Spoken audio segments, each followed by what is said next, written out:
그냥 이따가 다시 말씀을 드리겠지만 녹음을 강의 시간에 녹음을 하는 거는 전혀 문제가 안 됩니다. 나 녹음을 해야 되겠다고 공지할 필요도 없어요.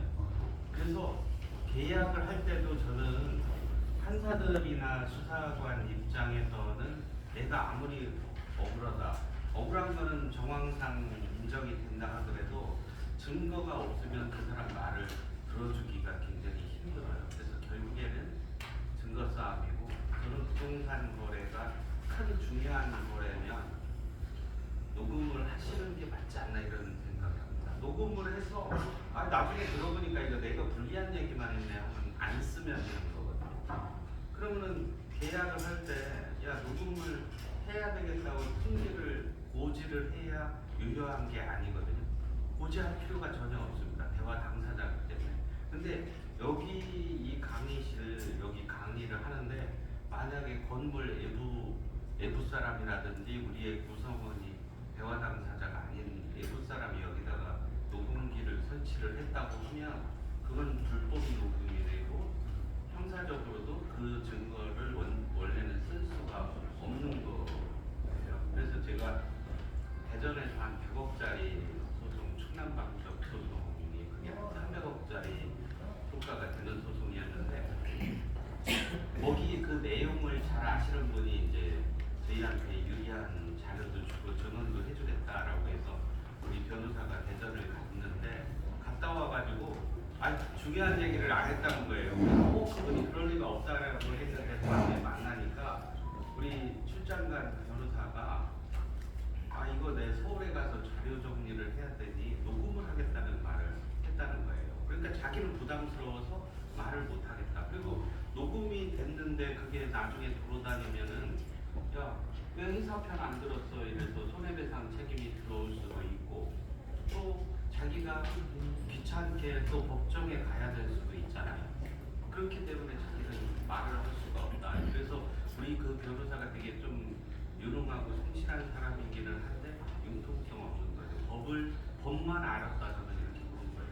어떻게 보면 그냥 그런 얘기는 하지 않는 게 당연히 법에서 요건이 된다면은 모르겠는데.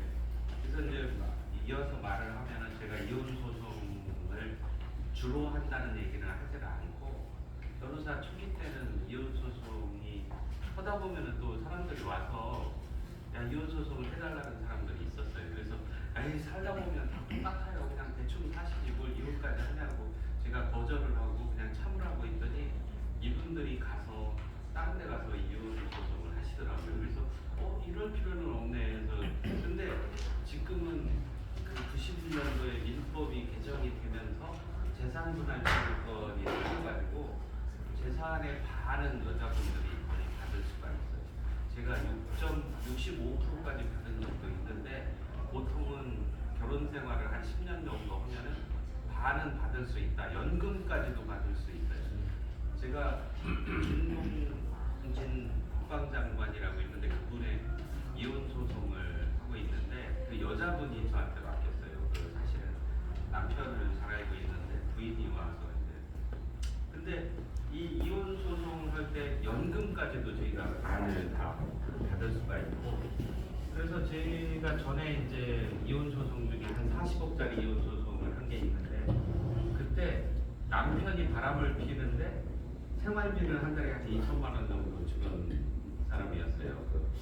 그 자동차 뭐 이렇게 스티커 같은 거 부속에다가 홀로그램 스티커를 만드는 사업이었는데 사업이 괜찮았는데 그 여자가 어느 날 와서 우리한테 얘기를 하기를 남편 핸드폰에서 녹음 파일을 찾았는데 앞동에 있는 여자하고 연애를 한다 뭐 이런 일이 있었어요. 그래서 그런데 이제 우리 월요일 아침마다 회의를 하는데 담당 변호사가 그 남편의 휴대폰에서 뺀 그 녹음 파일은 불법으로 수집된 거 아니냐. 그래서 자기는 재판부에 안 내겠다는 식으로 얘기를 해서 무슨 소리냐. 야라고는 안 하고 그게 왜 안 내냐. 근데 이게 남편이 핸드폰에서 그 녹음 파일을 추출을 하고 카톡을 보는 것도 불법이기는 합니다. 근데 녹음을 불법으로 녹음한 건 그게 통신비밀보호법에 위반을 되는데 그렇다고 해서 통신보호 비밀보호법이 얼마큼 세냐면 비밀 녹음을 이제 그거를 이렇게 비밀 녹음을 하고 이렇게 하게 되면은 그게 형사처벌 사항이 됩니다. 그래서 집행유예 정도 나오기 때문에 그때 이혼을 청구한 여자가 공무원이었으면 우리가 그 증거를 쓰지 말아야 되나 고민을 할 거예요.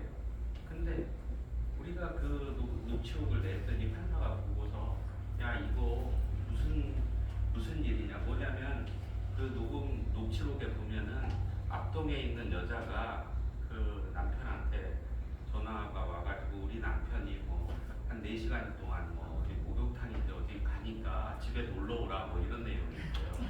그러니까 우리가 뭐 놀러 가서 뭐 소꿉장난을 하는지 모르겠고 그래서 판사가 이제 이거 뭐냐라고 뭐 해명을 하고 하고 우리가 쉽게 이겼습니다. 근데 그때 거기서 누구도 이제 저쪽 변호사면 야 그거 그 사람이 유능한 사람이면 그거 불법으로 수집된 거다 뭐 이래가면서 무효로 쓴다 이런 말을 할 수도 있죠. 근데 아까 이제 불법으로 수집된 녹음은 형사상으로는 못 쓰게 돼 있지만 민사에서 볼 수가 있기 때문에 그게 아무 상관이 없는 거라는 말씀을 드리고 또 제가 드리고 싶은 말씀은 불법이어도 세상은 다 이 합법적인 거에 증거가 없어요. 대부분은 다 불법과 합법의 거의 중간지대, 해석지대에 있는데 고용 변호사들은 야 이게 통신비밀보호법 위반이니 쓰면 안 되는 건가 이런 생각을 합니다. 그리고 월급 받는 사람들은 책임을 지려고 안 해요.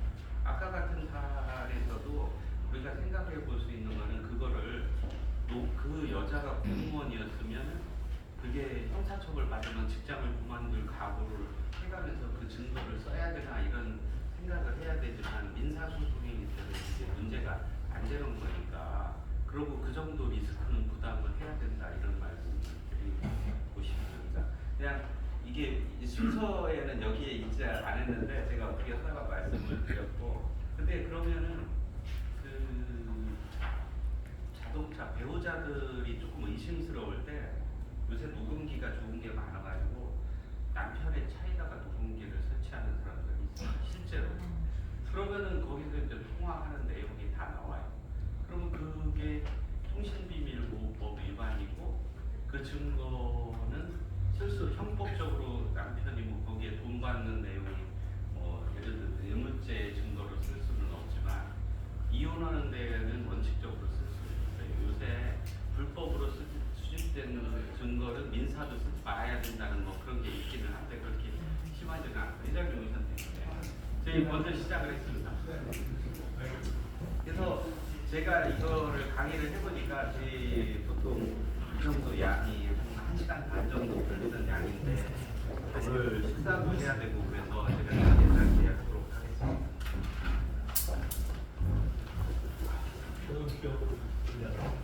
저에 대해서 이제 간단하게 말씀을 드리고 하겠습니다. 제가 미국에 가서 그 미국 뉴욕 한인회하고 뭐 협약을 맺었습니다. 그 전에 한인회하고 성공회도 많이 했는데 이거는 뭐냐면 제가 미국에 있는 사람들의 한국에 있는 재산이나 이혼, 상속 뭐 이런 문제를 하자는 거지.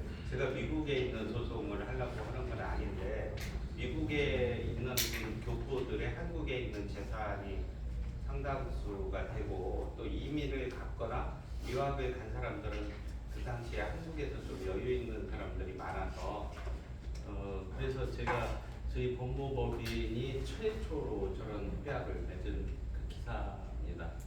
이거 제가 우리 한국법학회인데 제가 그 변호사랑 법학자들 1000명 정도 구성된 곳에 작년 4월에 이사장으로 제가 취임을 했습니다. 이 이사장이 뭔가 했더니 교수들이 학회 회장은 되는데 돈 내기가 어려우니까 이제 저더라 돈을 내고 이사장 등기 이사장을 하라고 해서 저희 사무실에다가 저 등기를 하고 그래서 이사장이 됐습니다. 됐는데 등기 이사장이 되니까 여러 가지 또 돈은 들어도 좋은 거는 있어서 제가 지난번에 KBS 이사를 하려고 신청을 했는데 그것도 등기 이사장이라는 게 또 경력으로 된 거는 있고 근데 윤석열 대통령이 이번에 탄핵을 당하고 국민의힘 쪽의 라인이었기 때문에 제가 그때 사람들도 좀 별로일 수도 있다 이랬는데 안 된 게 낫지 않았나 이런 느낌도 듭니다.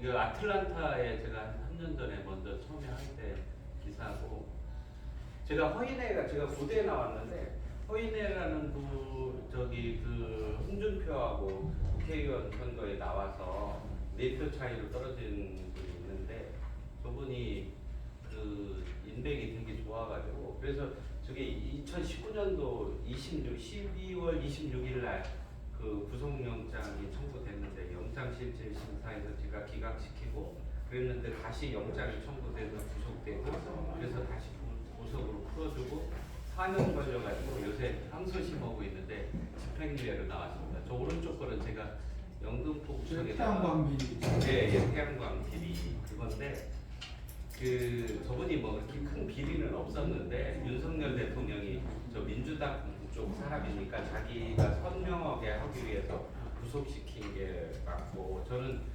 저분을 변호했다고, 허인회를 변호했다고 해서 제가 뭐 야당 쪽 뭐 저 진보 쪽 사람은 아닌데, 영등포 구청에다가 제가 1,500만 원을 줬더니 어떤 사람들은 야 허인회도 변호하고 영등포에다도 돈을 내는 거 보니 제가 뭐 좌파냐 뭐 이런 식으로 얘기를 해가지고, 아이 그러면 강남구청에다 줘야 되냐 뭐 이랬어요. 그래서 강남구청 고문 변호사도 얘기는 했습니다. 제가 작년인가에 국세청 표창을 받았고, 저걸 받으면은 3년 동안 세무조사 면제에다가 인천공항 갈 때도 별도 통로를 마련해주는 무슨 티켓을 주더라고요.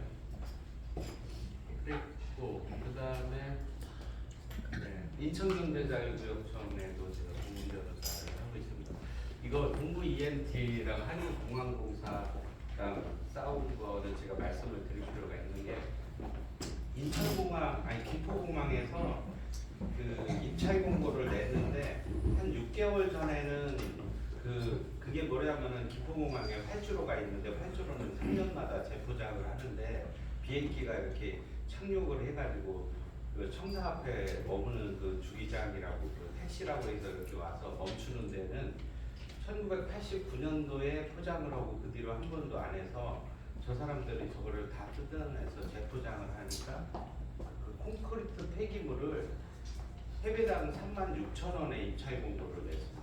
그래서 35,000원, 36,000원이 그 가격인데, 이때 김포공항에 있는 공항공사 사람들이 좀 일부 업자랑 담합을 해가지고 일산에 있는 업체한테 주려고 18,000원에 입찰 공고를 냈어요.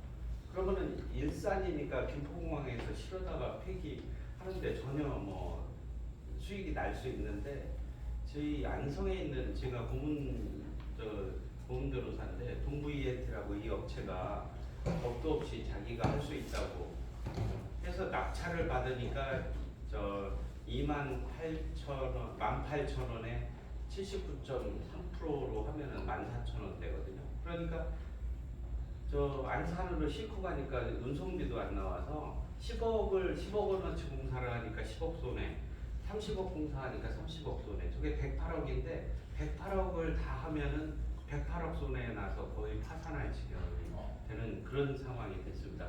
그러면은 공사를 포기하면 되는 거 아니야 이럴 수가 있는데, 포기를 하면은 3년간 입찰 금지가 당하게 그 법에 그렇게 돼 있어요. 공공기관 공사는 함부로 포기하면 너 앞으로 3년 동안 입찰하지 마 이렇게 돼서, 제가 이제 좀 머리를 쓴 건데, 공정거래위원회에 제 전임 변호사가 제소를 했지만 입찰과 낙찰하는데 무슨 불공정한 게 어디 있어요. 물론 입찰 공고를 18,000원에 낸 비리는 있지만 그건 형사적으로 또 따로 따져봐야 될 문제고, 그래서 저희가 이제 그 문진석 의원이라고 국회의원을 통해서 국정감사 때 문제 제기를 했더니, 거기서 이제 문제가 있다, 해결책을 찾아보겠다, 이런 공항공사 사장이 이제 국정감사 때 얘기하는 거를 이끌어냈습니다. 그래서 저거를 권익위원회에 가지고 가서 이 회사가 아니 그 저 공항공사가 이렇게 잘못을 해가지고 우리가 낙찰을 잘못 받았으니 낙찰 가격을 올려달라고 제가 얘기를 했는데 그거는 할 수가 없는 게 두 번째 차점자 특혜가 되기 때문에 할 수가 없고 저희는 그러면은 저 그때가 60억 아니 40억 정도 공사를 한 상태에서 저희가 그냥 사절을 하고 3년간 부정당 제재라고 해가지고 입찰을 못하는 것만 면제만 받으면 저희는 충분히 되기 때문에 그래서 그거를 권익위원회에서 저거를 그냥 부정당 제재를 하는 거는 잘못됐다는 권고를 냈어요. 그 권고 내는 것까지는 제가 어떻게 해서 했는데 공항공사 사장이 윤영중이라고 그 국정원 차장 출신인데 문재인 때 이분이 임명이 됐는데 그때가 저 윤석열 대통령이 취임했을 때죠. 그래서 제가 그 사람을 만나가지고 권익위원회에서 권고하는 거를 받아들여라. 저 사람들을 안 받아들이려고 하는 거예요. 계속. 근데 받아들여라. 제가 받아들여라고 협상을 하러 갔더니 내부 변호사를 데리고 와가지고 야 법적으로 아무 문제가 없으니 마음대로 해 뭐 이런 식으로 해서 제가 그 여자 변호사를 내보내고 공항공사 사장 둘이 얘기하자라고 해서 제가 세게 얘기를 했어요. 이거 안 받아들여주면 우리는 조선일보에다가 광고를 대문짝하게 계속 연속으로 낼 거고 계속 시위를 할 거다. 이렇게 시끄러워지면 공항공사 사장 계속 할 수 있겠냐. 뭐. 그래가지고 권익위원회를 해서 권고를 받아들이면 감사원의 감사도 면제가 될 수 있거든요. 그게 굉장히 중요한 거라. 그래서 뭐 여러 가지 우여곡절은 있었는데 그거를 받아들였어요. 공사에서. 그래서 권익위원회 김태규 부위원장이라고 있어요. 요새 방송통신위원회 부위원장으로 가서 저 국정감사 때 세게 얘기할 그 사람이 연세대 나와서 판사 출신, 부장판사 출신인데 저희가 저거를 가지고 저기 현장 조정 회의라는 게 저게 같이 사진 찍고 기사 내고 하는 건데 거기서 저 사람이 이제 저 부위원장이 이게 만약에 법원으로 갔으면 저희는 무조건 지는 거라. 저희도 당연히 좀 입찰을 14,000원에 할 수 있다고 우리가 써서 냈지 누가 뭐 평가를 자기 잘못하면 우리 잘못이기 때문에 법원으로 가봐야 저건 무조건 지는 건데 그래서 제가 뭐 판사를 안 했지만 도리어 이렇게 자유롭게 생각할 수 있는 그런 거기 때문에 제가 해결이 됐다 이렇게 생각을 합니다. 이거 김호중도 이거 또 할 얘기가 많은데 이 사람이 뭐냐면 김호중이가 너무 까부는 사람이에요. 전 사실 잘 TV 잘 안 봐가지고 저 사람이 그렇게 1등 하는지를 몰랐는데 김호중이가 저 2억 6,200만 원에 광고 모델을 3번 찍기로 했어요. 그러고서 1억 원을 받고 한 번 찍었는데 3달 있다 군대 입대를 한 거예요. 그러니까 저희 업체는 야, 얘가 계속 광고 모델로 나오고 수속 그거를 찍고 이래줘야 우리 제품이 팔리는데 그래서 야 이거 사기네 이래가지고 저희가 그 김호중이를 고소를 하고 저는 기사를 내려고 그러면 저 창피하니까 돈을 줄 거 아니에요. 저 1억 원어치만 한 번 찍었으니까 나머지 1억 6,200만 원을 돌려줘야 되는데 제가 바빠가지고 그냥 들고 있었어요. 그랬더니 김호중이가 겁도 없이 나머지 1억 6,200만 원을 달라고 도리어 소송을 걸어왔습니다. 그래서 저희가 싸워가지고 1억 6,200만 원 달라고 한 거는 줄 필요 없다. 근데 1억 원 처음에 줬잖아요. 한 번 찍는 거. 그것도 1,000만 원만 빼고 나머지를 다 돌려주라. 이렇게 해서 저희가 2억 5,200만 원을 다 이겼습니다. 그랬더니 김호중이가 다음날 전화가 와가지고 돈 당장 주겠다라고 했어요. 그래서 저희가 그냥 거기까지 하고 또 제가 기사 내고 그러면 또 인기에 영향도 있고 그러니까 그냥 그만하자라고 하고서 나중에 제가 살펴보니까 사실은 우리 변호사가 열심히는 했는데 김호중이가 저 사람이 우리 광고 기간 동안에 인터넷 도박을 하다가 벌금을 낸 게 있는데 그거는 광고 계약 기간 중에 형사처벌을 받으면 계약금의 2배를 내게 돼 있어요. 모든 계약은 연예인의 광고 계약은 그게 다 있어서 지난번에 이선균이가 자살한 것도 그 사람이 80억인가 광고료인데 그거 마약 뭐 이런 걸로 자꾸 문제가 되면은 160억 원을 그걸 토해내야 되니까 도리어 그게 부담스러워서 자살했다고 그렇게 결론이 났습니다. 그래서 이 사람도 사실은 항소심에서 그 부분을 제가 다 좀 세게 다퉜으면 5억 2천만 원을 저희가 더 받을 수 있었는데 저희가 거기다 그만하고 그래서 저희가 그냥 저 뭐 기사거리나 되겠어 그래서 중앙일보한테 얘기를 했더니 저기 한 40개 정도 신문사가 나온 상황입니다. 근데 그 뒤로 김호중이가 지난번에 그 강남 경찰서에서 그 음주운전하다가 걸렸는데 그건 그냥 자기가 잘못했다 하고 죄송합니다 이러고서 그냥 하면은 집행유예나 집행유예 정도 받았겠죠. 그냥 불구속으로 재판받고 머리 써가지고 그냥 저 운전자 바꿔치기 하고 그렇게 했는데 저한테도 저게 저 변호를 해줄 수 있냐고 뭐 다른 사람을 통해서 연락이 왔는데 조남관이라고 검찰총장 하신 분이 10억을 받고서 저 변호를 했습니다. 근데 그분 보시면 키도 작고 조금 애소해 보이는데 우리들은 조남관 그분은 바보라고 보는 거예요. 검찰총장 대행 정도 했으면 채신머리 없이 그 검찰에 가서 가방 무지처럼 이렇게 입고 이래가지고 검찰 후배들한테 존경을 못 받는 거고 그 사람들은 조용조용하게 큰 사건을 해야 되는 사람인데 검찰에 있는 사람들이나 저희는 바보짓 했다 이렇게 보는 겁니다.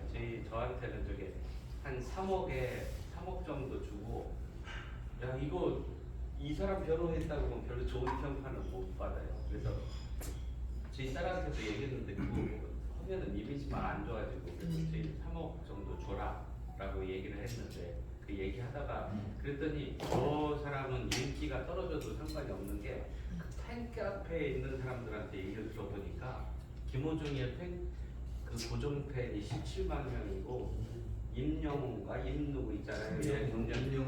임영웅이는 15만 명이라는 거예요. 그래서 그 사람들은 그냥 이 사람이 그 CD가 나오면 여자들이 한 2천만 원어치 막 경쟁적으로 사주고 저 변호사비도 3억이라고 하면 자기네들이 그냥 모금 금방해서 갚아주겠다 이렇게 돼서 이 사람은 음주운전을 했다고 해서 팬이 떨어져 나가는 것도 아니고 이러나 저러나 상관이 없는 확고한 사람들이더라고요. 그래서 저 사람은 그냥 그때 판단만 잘했으면 그냥 잘못해서 실수했으면 죄송합니다 이렇게 해야 되는데 너무 머리 쓰다 아버지 그런 상황입니다. 제가 전에 금융학회 글로벌 금융학회 이런 거 했고 이제 저희 가지고 온 거는 많은데 이제 식사 시간이 걸려 있어가지고 제가 빨리빨리 하겠습니다. 이게 이제 저희가 처음에 이제 수사권 조정이 됐는데 저희 여기 계신 분들도 이제 경력 높고 연세 있으신 분들이 많으니까 이게 80년대나 90년대까지면 경찰로 따지면 경찰서장이 담당 수사관 불러다가 야 이건 이렇지 않냐 뭐 이렇게 해라 지시도 하고 수사과장이 알아서 했는데 세상이 많이 바뀌었어요. 경찰서장은 우리가 그래서 옛날 분들은 저한테 와서 야 서장한테 얘기하고 내 누구 아는데 이러는데 요새는 팀장과 팀원이 굉장히 실권이 많이 가지고 있는 걸로 세상이 바뀌어서 실무자들을 중시해야 된다 이런 말씀을 드리고 싶고 검경 수사권 조정이 뭐냐면 경찰이 수사를 종결할 수 있는 게 됐습니다. 그래서 예를 들어 가지고 우리가 A라는 사람이 3억 원을 빌려가서 돈을 안 주면 사기라고 고소를 하면 죄가 안 된다고 경찰이 종결을 시킬 수가 있습니다. 옛날에는 검사가 다 수사를 하면 야 대지를 시켜라 계약서 확보해라 이런 거를 다 수사 지시를 했는데 지금은 검사가 관여를 하지 않고 경찰이 독자적으로 종결을 할 수 있는 세상으로 바뀌어서 물론 그러면은 불기소가 되잖아요. 불기소가 되면은 우리는 그거에 대해서 이의 신청을 하면 그 다음에 검사가 보는 걸로 이렇게 바뀌었습니다. 근데 저희는 그 제가 직접 해보면 경찰의 수사 능력이 현저해가 아니라 내용을 전혀 모르는 경우가 많습니다. 지난번에 제가 포철에 근무한 분이 그 돈놀이를 좀 하는데 이제 사채업 비슷하게 하는데 전세 그 저기 앞에 전세 보증금이 3천만 원만 3천에 월 100만 원이니까 야 이거 내가 1억 원을 빌려줘도 저당권을 설정을 하면 받을 수 있겠다라고 생각을 했는데 나중에 1억 2천만 원짜리 확정일자가 또 나온 거예요.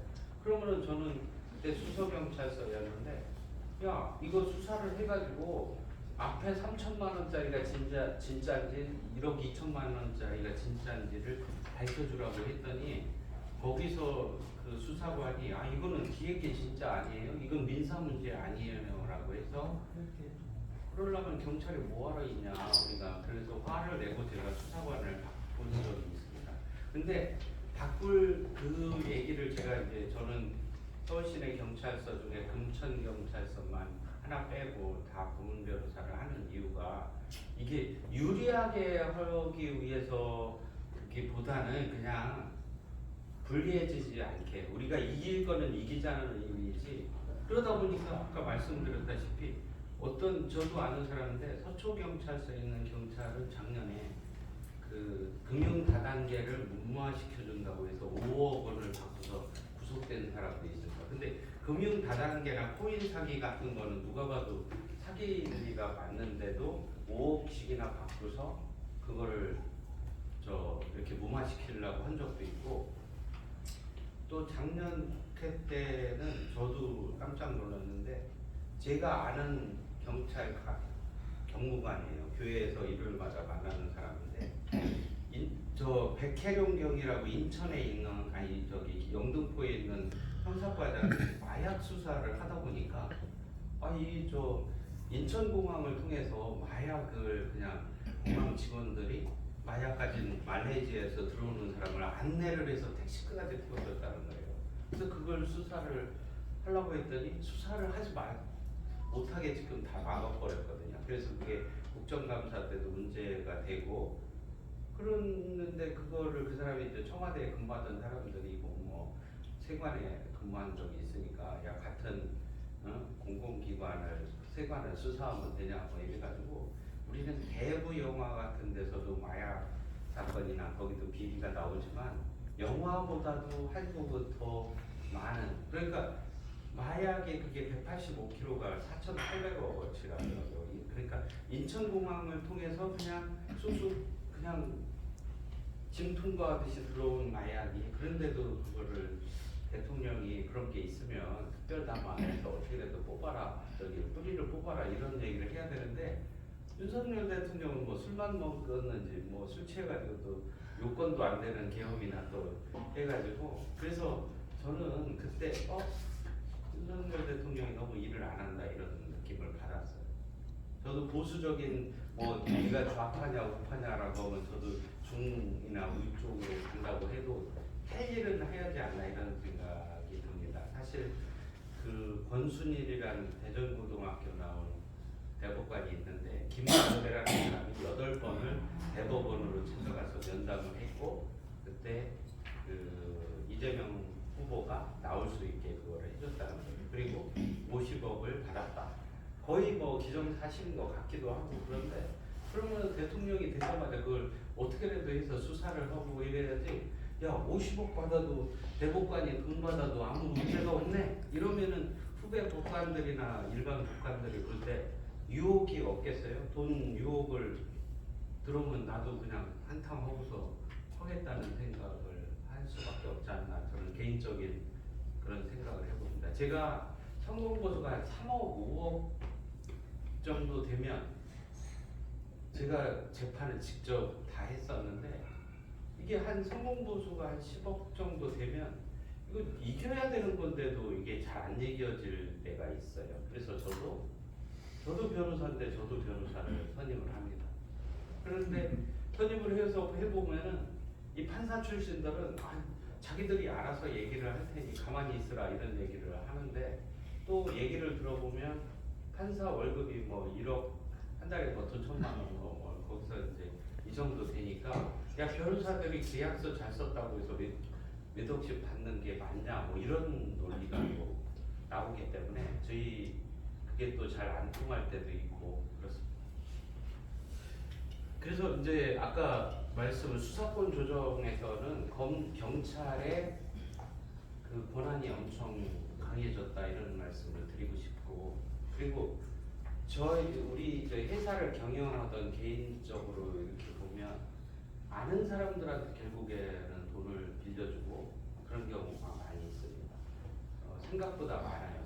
저도 이제 이런저런 모임에 가다 보면 같은 모임에 있는 사람들끼리 5억, 10억씩 빌려주는 경우가 많고 그게 사기라고 이제 되는데, 고소를 할 때 야 이게 내가 억울하고 저 사람이 분명히 잘못했으니까 내가 고소장을 써서 내면 경찰이 알아서 수사를 잘해주겠다고 생각을 합니다. 저희도 그게 이해가 가는 게, 우리 어렸을 때 뭐 바른생활책에 보면은 정의로운 경찰이 다 이렇게 인상을 줬잖아요. 근데 고소장을 쓸 때도 지금은 고소를 당한 사람은 고소장의 내용에 대해서 미리 알아볼 수가 있습니다. 정보공개 청구권을 행사하면 고소장이 어떻게 됐는지를 다 알 수 있게 이 제도가 한 7, 8년 전부터 실행이 되고 있는데, 그러면 반대로 우리는 고소장을 너무 자세하게 쓰면 안 된다는 것을 생각을 해야 됩니다. 고소장을 쓸 때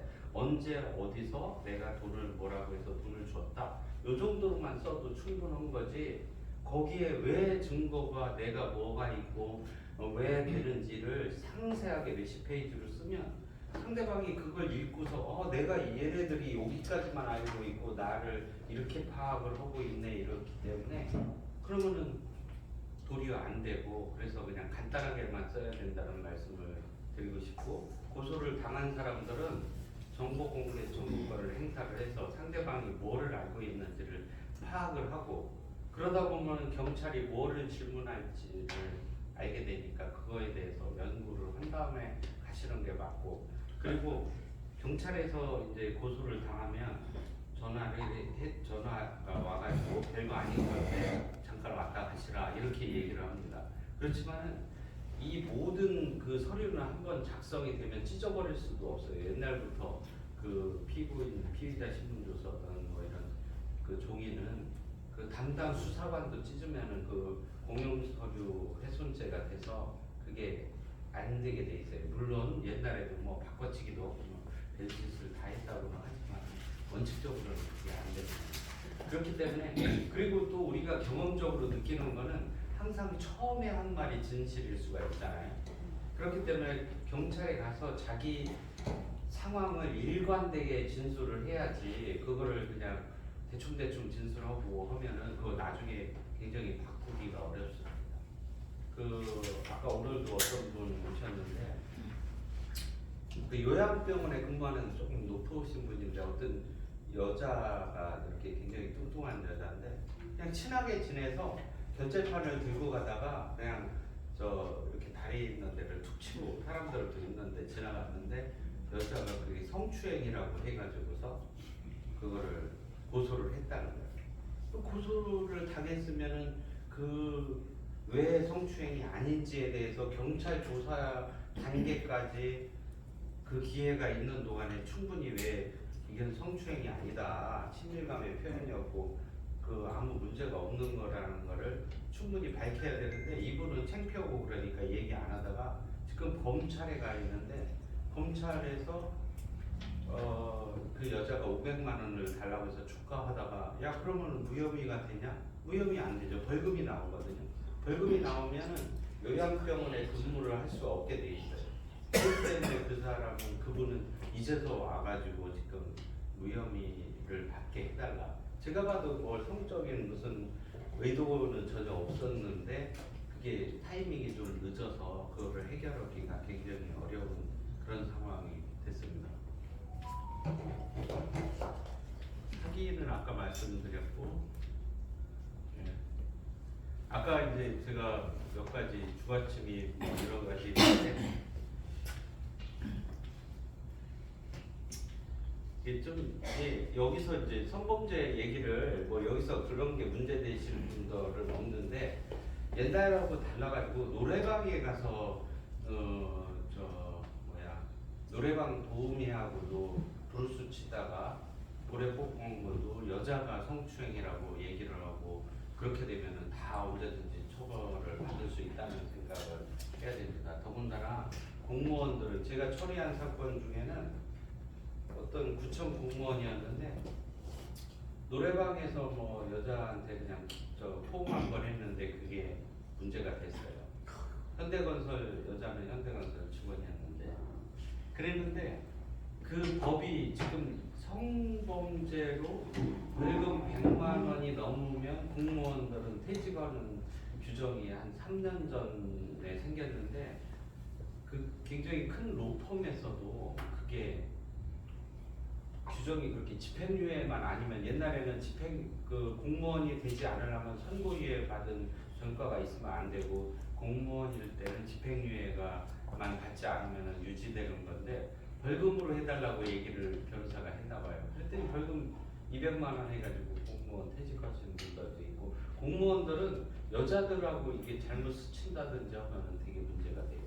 지금도 우리 대기업에 다니는 사람이 술이 취해가지고 지하철에서 어떤 여자를 포옹을 했는데 하필이면 그 여자가 어떤 변호사여가지고 그 술이 취해서 저희는 술이 뭐 쓰인 거를 떠나서 술 필름이 안 끊어지는데 그 사람 같은 경우는 그렇게 돼가지고 그래서 지금 이게 문제가 되고 있습니다. 그래서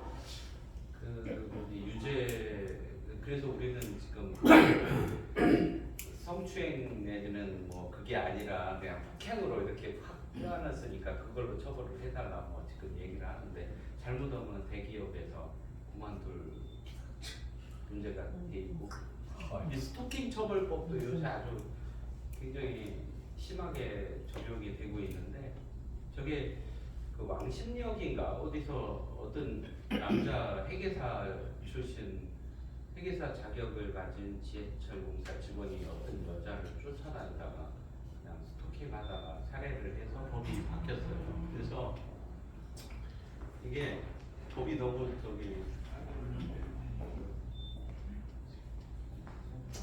그 스토킹 처벌법이 굉장히 강하게 돼가지고 지난번에 무슨 일이 있었냐 목사님이 소개했는데 그 어떤 그 32살 먹은 사람이 26살 먹은 여자를 지하철에서 만나가지고 한 달 반 정도 사귀었는데 여자랑 좀 말다툼을 했어요. 약간 지역 남자는 영남 뭐 여자는 광주 뭐 이랬는데 지역적인 거 가지고 조금 서로 의견이 달랐는데 그래서 여자가 야 나 너랑 안 사겨 이렇게 한 거예요. 한 달 반 정도 만났다고 해서 야 그래서 니네 잤냐라고 했더니 왜 자꾸 그걸 물어봐요 이러더라고요. 그래서 야 난 네가 잤는지 안 잤는지 관심도 없어.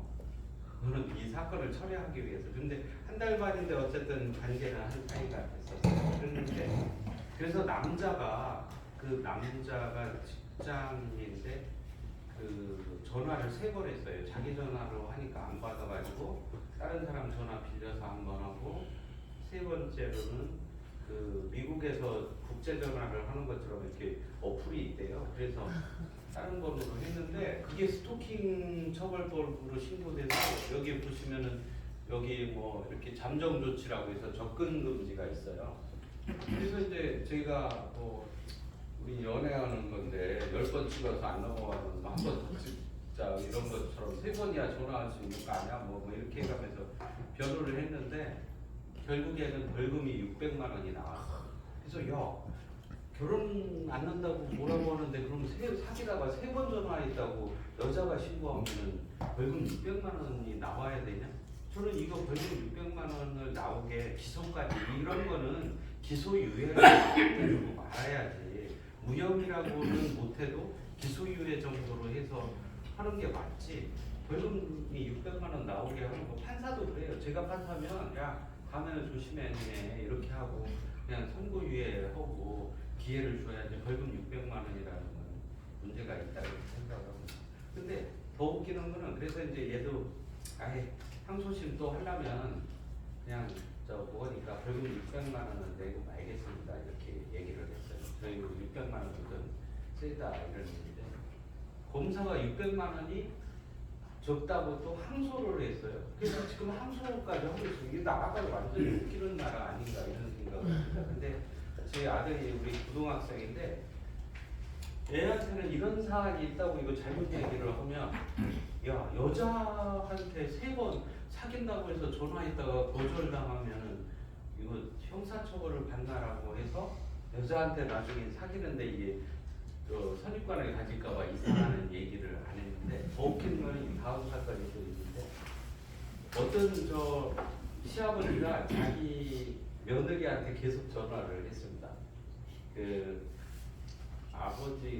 시아버지 재산이 한 4, 50억 정도 되는데 아들이 좀 일찍 죽었어요. 42살에 당뇨로 죽었다고 하더라고요. 근데 당뇨는 제가 보기에 약 잘 먹고 운동 좀 하고 심해지면은 주사 맞으면 되는 건데 그걸로 죽나? 좀 약간 이해는 안 가는데 그래서 유복자인 상태에서 그러니까 아들이 죽으니까 얘가 이제 손자가 아들이 죽은 상태에서 태어났어요. 그 딸도 없이 그 유일한 재산 4, 50억은 다 그 유복자 그 손자한테 가게 된 건데 그랬더니 이제 그 한동안 같이 살았는데 가만히 보니까 시어머니가 이제 야 네가 며느리 잘못 들어와서 너는 죽을 거야 뭐 이런 식으로 약간 좀 심한 말도 하고 그러니까 이제 며느리가 이제 집 같이 살다가 나가고 그래서 연락이 잘 전화를 안 받았더니 계속 전화를 했더니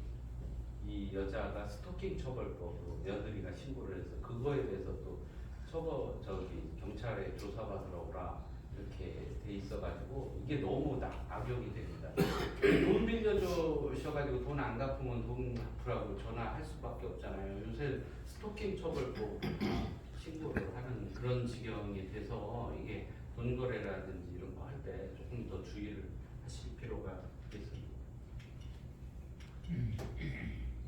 행정배임 아까 조금 더 말씀을 드려야 될 것 같은데 행정배임 제가 변호사를 하면서 느끼는 거는 이게 굉장히 친한 사람들 사이에서도 언제든지 이게 바뀔 수 있다는 생각을 좀 하실 필요가 있습니다.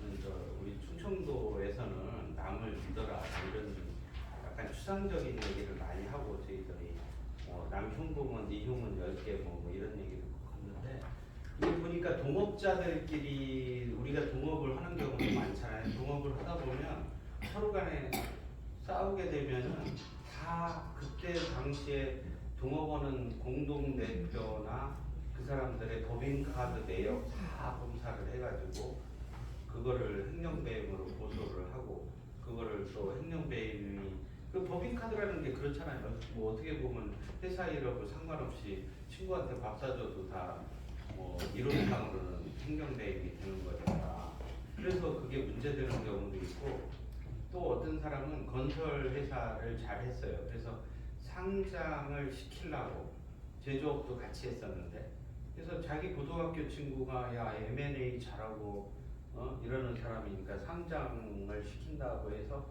공동대표를 넣어놨더니 70억 정도의 낙찰을 받은 적이 있었어요. 근데 그게 낙찰을 받으면 그 낙찰 공사를 따게 해준 사람들한테 돈을 한 7천만 원 정도 준 게 있었는데 그 고등학교 친구가 그거를 같이 상의를 해가지고 줬는데 돈 줬다고 해가지고 그게 회사 돈을 빼서 썼으니 행정배임이라고 고소를 해가지고 저희가 그걸 맡아서 처리를 했는데 그거를 웬만하면은 좀 잘 현금으로 해서 해야 되는데 그걸 빼가지고 여직원을 또 심부름을 시켜가지고 그래서 골치 아픈 경우가 많이 있습니다. 그거 조심을 해야 되는데 전에 어떤 판사는 같이 이제 일식집에서 밥을 먹고 손님하고 골프차 1,500만 원짜리 정도 되는 거를 받은 적이 있는데 그게 문제가 돼가지고 그래서 아마 이제 친한 사람이고 별 문제가 없다고 생각을 해서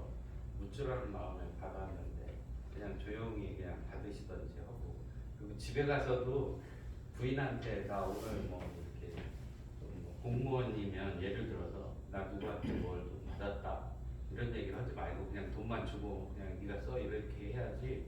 누구한테 받았다라고 했더니 이혼 소송을 할 때 그거를 문제 삼아서 별로 안할 것 같잖아요. 여기 계신 분들이나 우리 상식적으로도 야 그 사람 내가 저 여자하고 저 남편하고 이혼을 하지만 여기까지는 돈 들이지 말아야지 하는 그런 게 있어요. 일반적으로는 그거 안 해도 에이, 그것 때문에 덜 이겨도. 근데 어떤 사람들은 이 악이 다칠 것도 없는데 좀 과도하게 그렇게 하는 경우가 많아서 이거를 조금 변호사를 시키는. 네, 그렇습니다.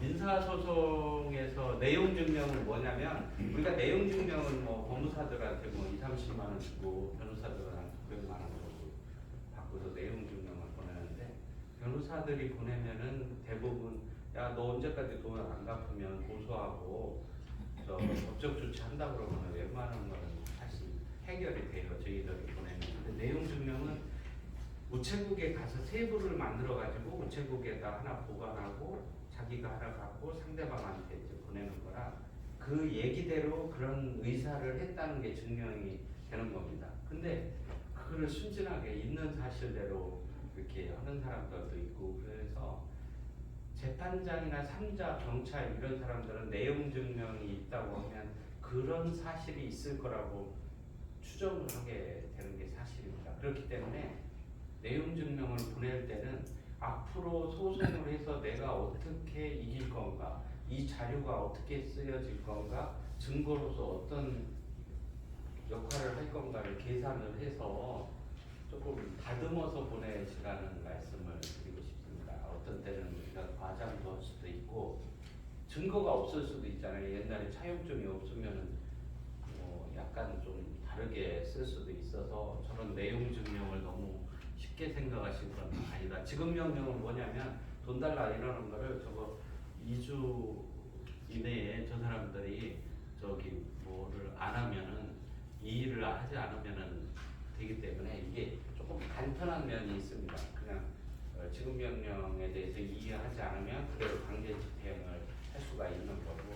그러면은 공증을 하면 어떠냐 뭐 이런 거를 여쭤보는 분들이 있어요. 공증을 하면 예를 들어서 지급 강제 집행을 일락한다는 문구라는 게 뭐냐면 1억 원을 빌려줬는데 5월 10일까지 주지 않으면 강제 집행을 할 수 있다. 뭐 이런 식으로 쓰면은 그거를 재판을 안 하고 재판을 하게 되면 차용증이 맞냐 돈을 주냐 이런 거를 하는데 공증이 돼 있으면 그걸로 가지고 그 날짜에 그냥 강제 집행을 하니까 간편하게 집행을 할 수 있어서 공증을 미리 해놓으시는 것도 나쁘지는 않다 이런 생각을 듭니다. 수표 그러면 공증을 했다고 해서 그 보통을 우리가 돈 빌려준 거는 한 그 상사 거래라고 하는데 장사하는 거로 빌려준 건 5년이고 그냥 민간 일반 거래는 10년입니다. 그리고 공사대금이나 뭐 변호사비 이런 건 3년이고 음식값은 1년이에요. 근데 이 시효가 지나서 못 받는 경우가 생각보다 많습니다. 그리고 그러면 9년 정도 됐을 때는 빨리 판결을 받아놓고 10년이 돼도 못 받으면은 다시 재연장하는 판결을 받아놓으면 20년도 갈 수가 있는 건데 그렇게 해서 하는데 사람들이 돈을 갚을 게 있으면은 회생하고 파산으로 다 넘어가서 안 갚게 되는 경우가 많습니다. 파산은 뭐냐면은 자기가 가진 재산이 1억이고 빚이 10억이라면 그냥 빚잔치해서 1억 원으로 그냥 사람들한테 나눠주고 그럼 파산을 했다고 하면 사람들이 무서워하는데 파산을 해도 은행 거래 파산하고 나서 6개월 정도 지나면 다시 복권이 돼서 사회생활 하는데 아무 상관없습니다. 국민은행에서 돈을 잔뜩 가져다 쓰고서 파산을 했다. 국민은행도 원칙적으로는 그 사람을 차별하지 않게는 되는데 은행 내부 전산망에는 우리 은행에다가 손해를 끼쳤다라고 해서 거기다 예금해도 나중에는 대출 같은 걸 안 해주니까 다른 은행에 가서 하시면 됩니다.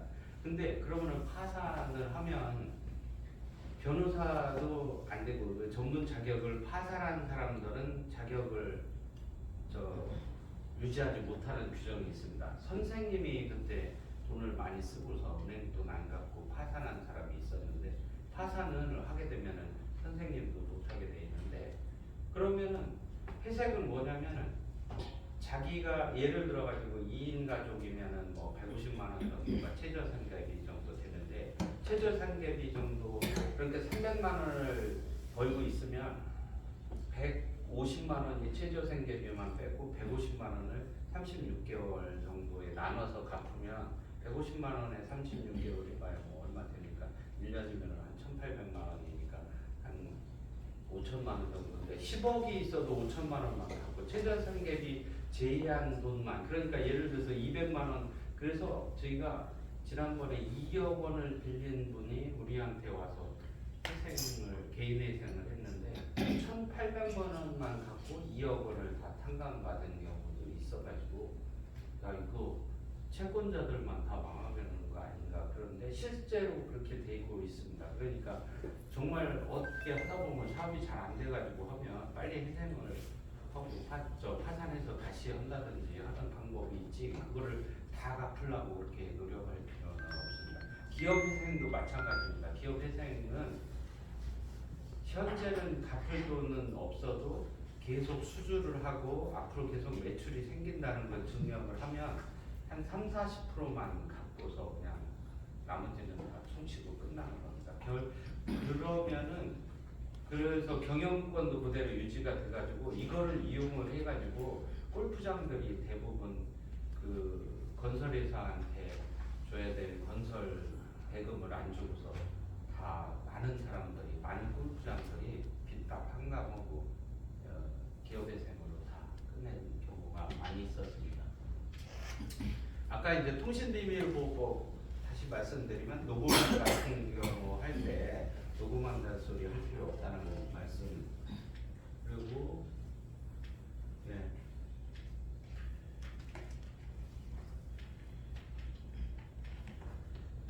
이게 이제 그 약간 다른 거 중에 이제 그 기간을 조금 잘 알아야 되는 건데 이제 우리가 1심에서 진다든지 이기면 항소를 해서 2심을 해야 되고 하는데 민사소송 같은 경우는 판결문을 받고 나서 2주 이내에 하게 돼 있습니다. 근데 형사소송은 판결문이 집으로 온 날서부터 1주가 아니라 선고 들은 날로부터 1주 돼서 이게 날짜가 다른데 그게 왜 그러냐면은 원칙적으로 형사재판에서는 피고인이 와서 있어야만 선고를 할 수가 있기 때문에 자기가 들었으니까 그날서부터 따져야 되는데 저걸 또 잘 몰라가지고 헷갈려서 날짜가 지나시는 분들이 많이 있습니다. 예.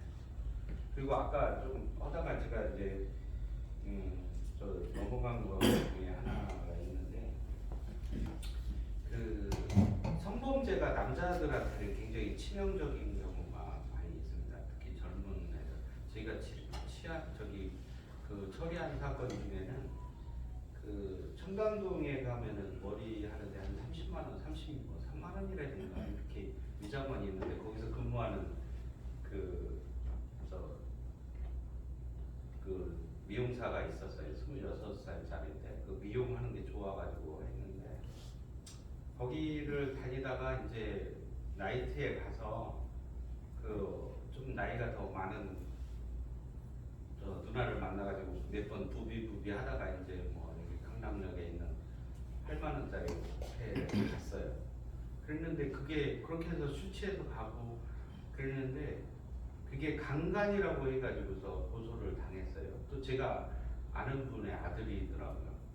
그랬는데 그래서 제가 강남경찰서 그 경찰한테 전화해서 아 애들이 술 먹고 알아서 간 건데 그걸 가지고 강간으로 수사를 하냐 이렇게 전화를 했더니 이제 거기 그 사람이 이제 제가 고문 변호사인 것도 알고 그러니까 변호사님 그 CCTV 좀 보시고 다시 말씀을 하시죠 이랬어요. 그 보니까 여자가 술이 좀 취했어요. 그리고 그때 여자가 여자 카드로 결제를 한 거예요. 술이 취해가지고. 그랬는데 나중에 보니까 다음날 아침에 저 남자가 그냥 인사도 없이 가버리니까 여자 입장에서 화가 나지 않겠어요? 그래가지고서 이제 강간죄로 고소를 한 건데 그래서 제가 엄청 뭐라 그랬어요. 야, 너는 호텔비도 안 가지고 다니면서 왜 이런 짓 해가지고 그러냐. 그래서 여자가 별로 그렇게 막 처벌할 생각도 없어가지고 우리가 합의금을 500만 원만 주고서 합의를 한 거예요. 그러니까 여자도 그렇게 막 그 걔가 미운 거보다도 그런데도 어쨌든 걔는 전과자가 될 수밖에 없었고 우리 초등학교 동창 아들은 더 웃기는 일인데 그거는 뭐냐면 일산에 있는 무슨 남녀공학 고등학교를 다녔어요. 그랬는데 이제 동창회 끝나고서 어떤 여학생하고 이제 야 니네 집에 가서 뭐 이렇게 얘기가 돼가지고 여자 원룸에 가서 자다가 새벽 3시에 이제 합의해서 관계를 했는데 이 경찰에서 너무 강간이야라고 전화가 오면 아버지하고 아빠하고 상의를 해서 변호사를 빨리 선임했으면 그냥 무혐의 받고 끝날 거잖아요. 둘이 합의가 돼서 야 우리 집에 가서 뭐 연애를 하자 이러고서 간 건데 검사의 질문 중에 얘가 이제 변호사 없이 경찰 조사를 받다가 저희한테 이제 큰일 날 것 같으니까 전화가 변호사를 저희가 이제 그때 선임을 했는데 검사의 질문이 이런 질문이 있어요. 여자는 언제 깨어났나요? 이렇게 질문이 있었거든요. 그랬더니 자기가 뭐 인서트에서 할 때 깨어났다 이렇게 돼 있어요.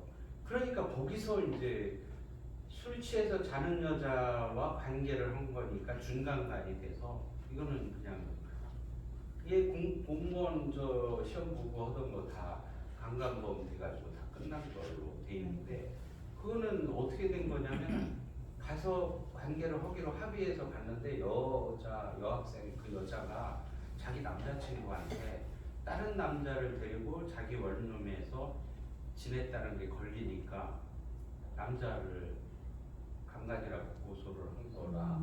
그래서 이게 항상 옛날에서부터 이게 문제가 돼요. 이게 여자들은 자기가 불리하면 남자가 강간을 했다. 그래서 그 사안 같은 경우도 야 우리는 처음에 그 집에 가기 전부터 합의가 돼서 갔던 거고 그래서 자다가 뭐 여자가 시작을 했다고 하든지 아니면 눈 떠서 같이 했다 이렇게 했으면 아무 문제 없이 그렇다고 해서 무슨 거짓말을 해서 정의에 어긋나는 것도 아니잖아요. 둘이 합의해서 한 게 사실인데 그래서 전과자 되고 인생이 바뀌고 합의금도 2천만 원 주고 그렇게 끝났어요.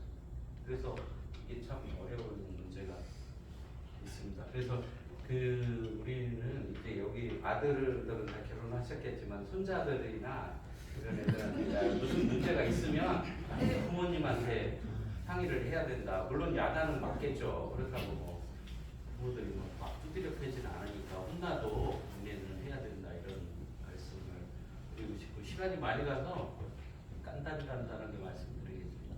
이게 상속인데 상속은 그냥 그 법이 우리나라 법이 여러 번 많이 바뀌어서 옛날에는 장자한테 상속을 한다고 했었는데 91년도에 민법이 바뀌면서 n분의 1로 다 됐습니다. 그러니까 형제들끼리는 장남이건 차남이건 딸이건 시집갔건 그냥 무조건 n분의 1이에요. 그런데 이게 보면은 화목한 집안도 많지만 알게 모르게 이게 민감한 사람들도 많습니다. 이게 돈이 상속을 받아야 그래도 이게 바뀌지 1년에 2천만 원 저금하는 사람 거의 없다고 저축을 적금 드는 사람 없다고 누가 얘기를 했는데 이게 보다 보니까 n분의 1인데 그러면 부모님이 돌아가서 상속을 받으면 상속 재산에 대해서는 n분의 1이고 협의가 되면은 그냥 n분의 1로 안 나누고 장남이 더 가질 수도 있고 생활이 어려운 사람한테 갖는 거는 아무 문제가 없습니다. 그래서 상속 재산에 대해서 분할 협의를 하게 되면 마음대로 해도 되는데 그게 의견이 다르면 그냥 n분의 1로 상속 분할 소송을 하면 되는 겁니다. 옛날에 지방 시골 같은 데서는 합의가 안 돼서 그냥 재산 등기를 못하고 그냥 놔두는 경우가 있었는데 그냥 n분의 1로 소송을 하시면 되는 거고 대습상속은 뭐냐면은 그러니까 형제 중에서 죽은 사람이 있으면 그 자식들이 자기 아버지의 복을 받는다 뭐 그런 내용이고 이게 알게 모르게 또 재산도 남겨놓지만 빚을 남겨놓는 분들이 많이 있어요. 그래서 그때는 상속을 아예 포기를 하시든지 한정 승인이라는 건 뭐냐면, 야, 아버지가 돌아가셨는데 빚이 많을 때는 아버지 재산만큼, 그러니까 나중에 봐가지고 빚이 너무 많으면은 나는 안 받겠다는 게 조건으로 맞는 게 한정 승인이고 포기이기 때문에, 저거는 불명할 때는 그냥 한정 승인이나 한정 상속 포기를 하시는 게 맞다, 이런 말씀을 드립니다. 유류분은 뭐냐면, 우리가 이제 뒤에서 말씀을 드리는데, 야, 애들이 싸우고 그럴 것 같으니까 미리 재산을 특정한 장남이나 차남한테 더 주는 경우가 있습니다. 유언을 해가지고. 그랬는데 어떤 사람들은 장남이 제일 예쁘고 다른 애들은 싫어 이래가지고 장남한테 예를 들어가지고 다 주는 경우가 있어요. 특정한 사람한테. 그러면은 나머지 사람들은 어떻게 하냐? 아까 10억이면은 4명이면은 4분의 1씩이니까 2억 5천원씩 나눠 가질 수가 있는데, 그러면은 유류분이라는 거는 자기 상속분의 반인 1억 2천5백만 원도 못 받은 사람은 그 자기 목을 더 받아간 사람한테 그거를 받을 수 있는 권리가 그 유류분입니다. 근데 유류분도 빨리빨리 해야지, 자기 부모님이 돌아가신 거는 되게 알잖아요. 그런데 그거를 아는 날로부터 1년 내에 그 소송을 해야 되는데, 하다 보면 그 1년 지나가는 경우도 있고, 또 그게 3년이라고 또 착각을 해서 어느 의뢰인 와가지고 뭐 3년인 줄 알아가지고 제가 안 된 경우도 있었는데, 그래서 유류분이라는 거는 그런 개념이 되는 겁니다. 그 다음에 기여분이라는 거는 뭐 자기 아버지하고 같이 사업을 해가지고 팽개치고 진짜 무슨 슈퍼를 하는데 아버지랑 같이 그 슈퍼를 크게 만들었어. 그 정도 그 사람, 그런 자식한테는 더 줄 수 있다는 게 그런 건데, 근데 이 유류분에 대해서 되게 조금 요새 중요한 헌법재판소의 판례가 나왔어요.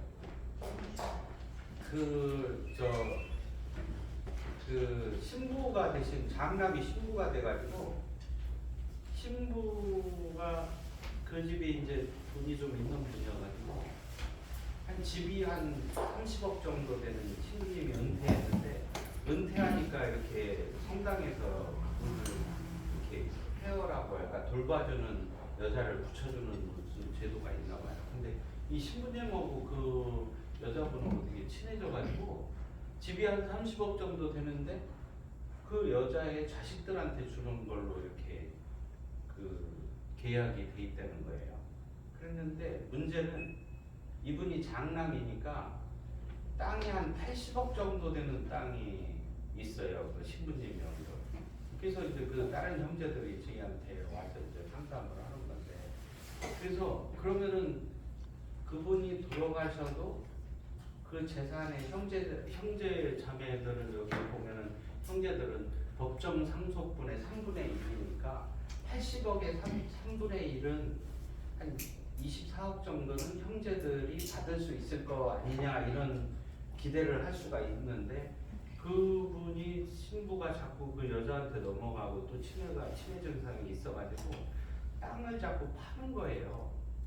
그러면은 지금 어떤 사람들은 부모가, 야, 아버지가 새로운 여자를 좋아해가지고 엄마가 돌아가셨더니 새로운 여자한테 자꾸 재산을 주는데 이거를 어떻게 합니까? 이런 거를 묻는 경우가 있는데, 이거는 나중에는 돌아가시고 나서 유류분으로 따져볼 수는 있지만, 자기가 자기 재산을 처분하거나 자기 동생을 준다고 해서 그걸 막을 수 있는 권리는 없어요. 그건 자기가 알아서 하는 거예요. 뭐 아버지를 설득을 해볼 수는 있지만 그거를 법적으로 가처분을 한다든지 내가 받은 재산을 사용을 안 된다는 가압류 같은 거는 할 수가 없다는 말씀을 드리는데, 그래서 아까 이게 헌법재판소에서, 야, 형제들이 그 재산을 형제들이 재산이 형성되는데 무슨 일을 했겠냐라고 해서 형제들은 3분의 1을 받는 조항이 잘못됐다, 무효라고 얼마 전, 이게 작년 10월쯤에 나왔거든요. 근데 그래서 야, 이거 큰일 났다고 저도 생각을 하는데, 저 헌법재판소 판례도 잘못됐다고 생각을 하는 게, 그분 같은 경우는 할아버지의 재산을 아버지의 재산을 자기 형이 장남이니까 물려받았기 때문에 그거는 또 기여를 안 했다고 볼 게 아니고 형제들한테 나눌 재산이기 때문에 이때는 우리가 달라고 할 수도 있다라고 했는데 헌법재판소에서는 법이 잘못됐다고 해가지고 무효를 했기 때문에 우리는 그 신부님의 재산은 형제들이 그거는 찾기가 거의 힘들지 않나 이렇게 생각을 합니다. 그래서 생각을 해보면 그 형제들도 그 신부님이 재산 그 정신적으로 조금 더 건강하고 치매 증상이 오기 전에 빨리 그거를 처리를 그때 분배를 하지 않은 대가가 이렇게 되지 않나 이런 생각이 듭니다. 그래서 이제 유언 공증을 말씀을 드리면 아까 그게 뭐냐면 유언의 방법은 5가지가 있다고 법에 규정이 되어 있습니다. 유언을 자필 증서라고 해서 자기가 쓰는 방법도 있고 구두 녹음도 할 수도 있고 구술로 해서 증인이 쓰는 방법도 있고 여러 가지. 근데 결국에는 유언 공증을 하는 게 제일 확실한데 옛날에 어떤 독지가가 돈이 많으신 분이 연세대학교에다가 한 500억을 기부를 하기로 했어요. 유언으로. 자기가 유언장을 썼거든요. 근데 연세대학교로 500억이 가면 자식들은 그게 싫잖아요. 그러니까 사회적으로는 뭐 연세대 입장에서는 좋은데, 근데 거기에 주소를 이제 그 자필 증서 자기가 쓸 때 사인도 뭐 도장도 찍고 해야 되는데 주소를 적어라 이렇게 됐는데 주소를 서울 종로구 루상동이라고만 쓰고 번지수를 안 써놨거든요. 근데 루상동에 그 사람밖에 없어요. 근데도 그 우리 저 자식들은 주소에 번지가 없으니 그 유언장은 무효라고 주장을 했고 연세대학교는 뭐 번지 없는 게 뭔 상관이야. 루상동에 그 사람이고 그 사람밖에 없는 거고 그 사람이 썼다는 게 증명이 되는 거 아니야? 라고 했는데도 결국에는 번지수가 없어서 형식을 갖추지 못해서 그 유언장을 무효라고 해가지고 결국에는 연세대학교가 져서 500억을 못 받은 적도 있고, 그래서 이게 유언이라는 거를 하실 필요가 있으면 그냥 공증사무실에 가셔서 유언장을 작성을 하시는 게 원칙이다 이런 말씀을 드리고 싶습니다. 그렇고 그다음에 아까 이제 해상이랑 파산 뭐 이거 말씀을 드렸고요. 그 내용이 훨씬 준비하는 거는 좀 많은데 질문 좀 받아주시죠. 예. 세 가지만 할게요. 예. 안선생님 돼 있죠? 예. 삼남 사녀가 있는데 돌아가신 지 이제 한 10년, 20년 부모님들이 아들 셋이 그거를 딸들 넷하고 일일이 똑같이 나눠주겠다. 네. 그래놓고 인감을 다 받았어. 네. 받아보고는 아들 셋 명의로 다 했어.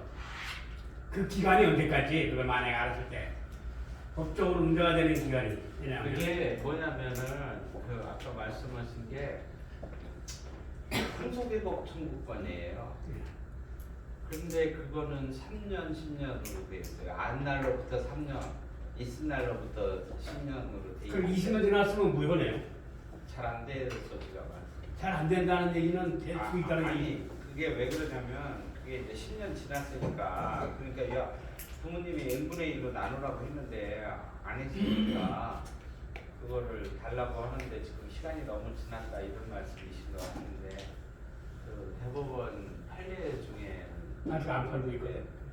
거기에 보면은 명절 때마다 내 거 나눠줘라고 얘기를 했으니까 그거는 중단이 된 거 아니냐 뭐 이렇게 보는 것도 있어요. 그래서 그건 싸워볼 만한 가치가 있겠죠. 자, 두 번째 그 약수공 공정을 2억을 했어요.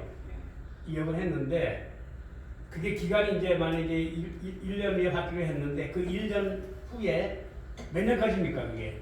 그거 아까 제가 공증 세계 얘기하다가 공증, 예. 10년이요? 드려야 되는데 아까 말씀을 드렸잖아요. 공증을 한다고 해서 10년으로 늘어나지 않는다는 거예요. 어음시효는 원칙적으로 3년입니다. 수표시효도 3년이고. 그러니까 그럼 3년이에요? 공증을 해놨으니까 3년까지는 괜찮네 이렇게 할 수가 있는데 그게 그러면 보통 하다 보면 3년이 돼요. 예. 그렇기 때문에 그때는 공증을 해놨어도 빨리 판결을 받아서 공증한 그 어음을 붙여가지고 하면은 재판에 이기는 거는 자동으로 거의 그거 이기다. 10년인가? 그러면은 판결을 받으면 10년이 되잖아요. 그걸 안 하시면은 공증을 했다고 해서 시효가 중단되는 게 아니다. 이게 되게 중요한 건데 그 변호사들도 여기까지는 잘 모르는 사람도 있어요. 3년이니까 어음 시효가 3년이니까 3년 되면 되는 거 아니야? 뭐 이렇게 생각하는데 공증됐다고 해서 시효가 늘어나는 건 아니라는 말씀. 그거 한 개만 요 저희가 식사. 아, 나머지 끝까지만. 아, 네. 나도 아실 거예요. 고소인이 피고소인을 이제 고소를 하려고 해요. 네. 하는데 어떤 경우냐면은 예를 들어서 공제조합에 이제 저기 건설업을 하려고 돈을 예치하잖아요. 5천만 원 예치를 했어. 그걸 담보로 해서 언제까지 갚겠다고 그 각서를 쓰고 그 5천만 원을 빌려줬어요. 그런데 그 사장이 그 5천만 원을 쓰고 그것도 썼어. 거기 있는 거 돈을 빼서 다 써버렸어. 그 사기가 됩니까? 됐다고 봐요. 그 안날부터 언제까지 그 기간을 알고 싶어요. 사기요? 네. 사기로 고소할 수 있는 거는 사기죄는 요새 옛날에 7년 하다가 요새는 10년으로 바뀌었어요. 그러니까 10년 내에 아, 안날부터 10년입니까? 있은 날로부터 그 사기 친 날로부터 10년. 아우. 근데 빨리빨리 하셔야 될 것 같고요. 그냥 사장 이렇게 네, 또 다른 질문. 식사하면서 하시면 돼요. 그 제가 이제 그 서초동에서 변호사 6명 데리고 있는데 저희 보면은 저희도 자문 계약을 해서 하는 회사들이 100개가 넘습니다. 그거 이렇게 와서 상담을 하다 보면 그 사소한 거 변호사한테 전화해서 묻든지 자문 계약을 해가지고 묻고 이렇게 하시면 그 50만 원씩 해봐야 1년에 660인데 한 건만 해결을 해도 되는 거고 자문 계약이 있으면 회사 직원들이 행정배임하기가 어려워져요. 이사들도 조심하고 우리 회사가 고문 변호사도 있다고 얘기를 하면 회사 직원들도 긴장해가지고 일 처리하는데 잘 하는 것도 있고 또 상대 회사하고 협상을 할 때도 이게 마음에 안 들면은 이거 못하겠다고 하면은 기분 나빠가지고 이제 거래 끝난다 이러는데 니네 말대로 해주고 싶은데 우리 고문 변호사가 이건 문제가 있다고 이렇게 하는데 다시 검토를 해달라 뭐 이렇게 부드럽게 더 처리할 수 있는 그런 방법도 있기 때문에 그런 제도를 이용하시는 것도 좋지 않나. 그러니까 우리가 박근혜 대통령도 사실 따지고 보면 뭐 전두환이나 뭐 이런 사람들처럼 돈을 많이 해먹은 것도 아직 얼마 뭐 사소하게 뭐 현대자동차 광고 2억 뭐 이런 거 몇 개 걸려가지고 했고 윤석열 대통령도 마찬가지인데 법이라는 거는 이게 법 없이도 산다고 했지만 요새는 법을 잘 이해하면서 적절하게 이용을 해가면서 살아야 하지 않을까 이렇게 생각을 합니다. 네. 궁금하신 거 있으면 나중에 또 질문하시고. 네.